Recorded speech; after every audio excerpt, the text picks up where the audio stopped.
So this is a quick little rambling video that I wanted to make, but it's a thought I've had for a long time. I wanted to mention, when it comes to Dragon Ball and its world building, one aspect I think that was like a great thing to add in was Goku knows nothing about his world, right? Since we're introduced to him as literally just a monkey boy in the mountains who has never been in contact with society outside of his dead grandpa, he knows literally nothing about how the world works or literally anything about it.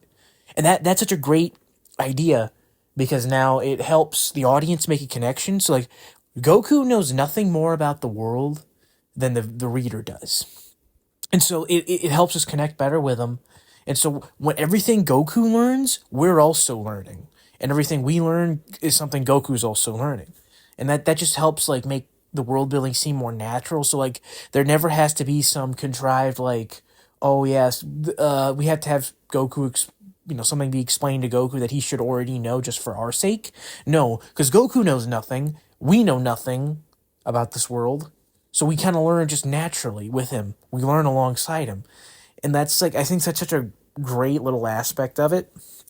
And, and then we also have, so every time Goku finds out about something new about martial arts, or he runs into he learns about the city life, what the city's life is like. He finds out about demons, gods, the afterlife, the multiverse, the different dimensions. Literally everything he learns about the world is learned at the same time we learn it. And I think that's such a great job what Toriyama did with the world building. It's like such a subtle detail, but I think it adds so much. And like why OG Dragon Ball was such a little little mystical adventure, right? Because you learn alongside Goku. I think that's why some people would argue that they like the kid Goku portions more, because in Z it's a lot less about him going out and exploring these things. Like in OG Dragon Ball, like Goku's just going out fully just exploring the world. Like we know the whole Red Ribbon Army, like the whole thing's just him traveling the world. Where Z is more focused on like specific plots and lines. Like Namek, we're focused on like even though there's still a large amount of world building that still happens in Z. Like obviously this whole Saiyan reveal and the whole Namekian thing. Right? But they still have a more like focused plot that's like just we have an objective, right? So it's less about exploring the world and more focusing on like, just the story and the characters, if that makes sense, right? And the anime adds a lot more. Like we learn more about like in the anime, because we know for the Saiyans, the Sephorian, the Saiyan, or Tuffle War if you prefer.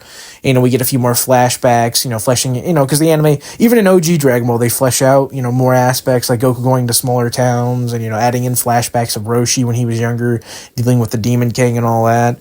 And then, obviously the anime heavily explores stuff like the afterlife with the, the Otherworld tournament and all the little adventures that Goku has in the afterlife when he's dead.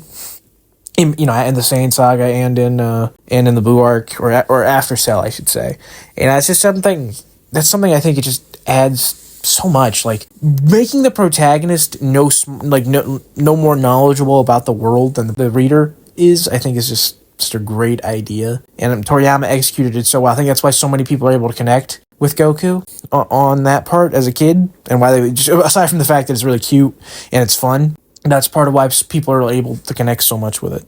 All right, now I'm kind of rambling at this point, so I'm just going to end it here now. So I hope y'all have a nice day. Please like, share, comment your thoughts, and whether or not you agree with me or not, but have a nice day.